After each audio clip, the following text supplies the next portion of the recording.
Hey everybody, today I'm going to do a video that shows what to look for when you're buying a Mercedes SL from the 60s, the Pagoda series from 1963 to 71.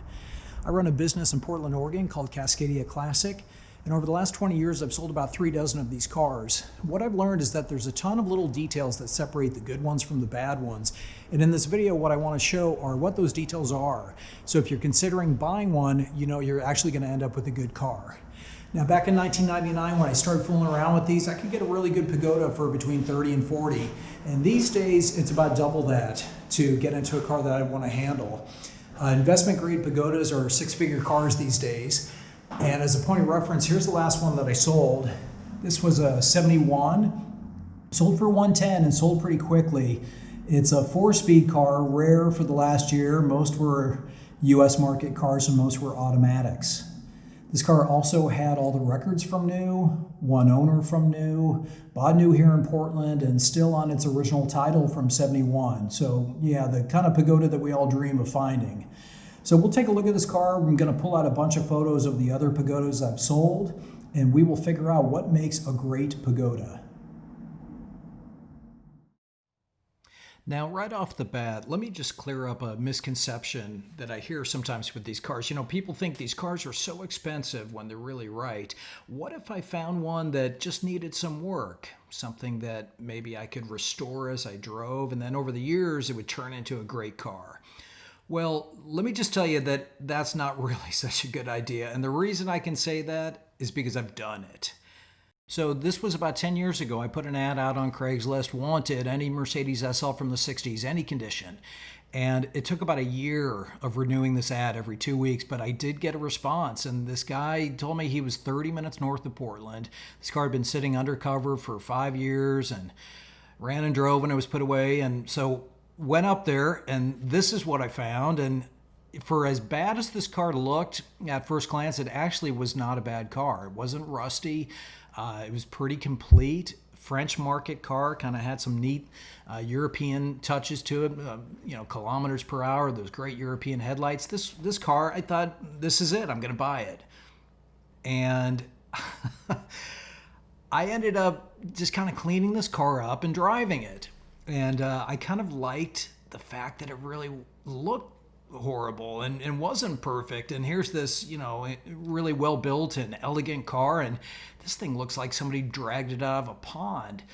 So I kind of just went with that look, and I detrimmed the car a little. I took the bumpers off, the hubcaps. I had to take a razor blade just to scrape enough moss away from the windshield that I could see out of it, and that's it. I just started driving it. And this car, you know, I'd take downtown, I'd park it on the street, and people just didn't really know what to make of this. And I thought that's what I liked about it.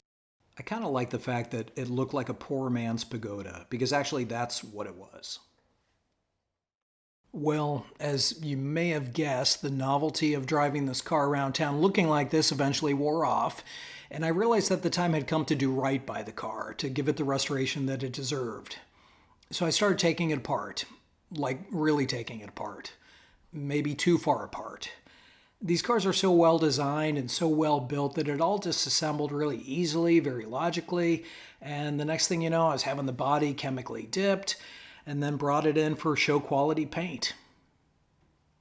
And when I got it back from paint, I realized I had a lot of work ahead of me. But I chipped away at it in my spare time, taking it slowly over the course of a couple of years, and it turned out well. But this is what I realized. My skill, my abilities, paled in comparison to the working guys who were punching the clock in Sindelfingen back in the 60s. These cars were built to really close tolerances and beautifully assembled by genuine craftsmen. To replicate their work ended up being a real challenge for me, and there were some aspects of assembly that were truly difficult and really frustrating. But it turned out well. In fact, it became something so nice that I really didn't want to take it out that much. I had started with the worst looking Pagoda in the Pacific Northwest and ended up with one of the best, when I really probably would have been happy with something in between. So I sold it. All right, so that's my story, and hopefully it will inspire you to just write a check and buy the car that's already done, instead of going through 2 years of toil and trouble like I did. Now let's get down to what to look for when you do find that car. Most savvy buyers in the market for these cars know to ask about the fender notches. And if you haven't heard about what those are, I'll explain. It actually relates to the headlight design, so let's start there. There were 3 styles of headlight designs on the 113. The European spec design that you see here, it incorporates the turn signal at the top, there's a fog light at the bottom. These are super cool looking, but also super expensive. The US market car's got a sealed beam headlight and what's called a headlight door that surrounds it. It has the turn signal at the bottom and the fog light or the driving lights above that. The design changed a little for the 280 SL. They got rid of the fog light portion, and these are actually easier to source as replacements. So sometimes you'll see this later design show up on the early cars, which isn't right.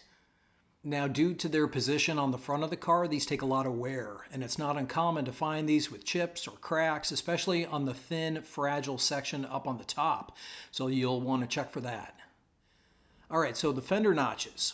See the body line that ends at the chrome ring surrounding the headlight? Well, that ring has a little indentation at that spot to kind of blend into that styling detail. Now, Mercedes didn't want to complicate things too much on the assembly line by making these chrome rings left and right-handed, so they made that indentation on both sides of the chrome ring so they can be installed on either side of the car. And because of that, a matching indentation was incorporated on the opposite side of the fender to kind of blend things out, or at least make it look like it was part of the design when actually it was probably just done as an efficiency measure.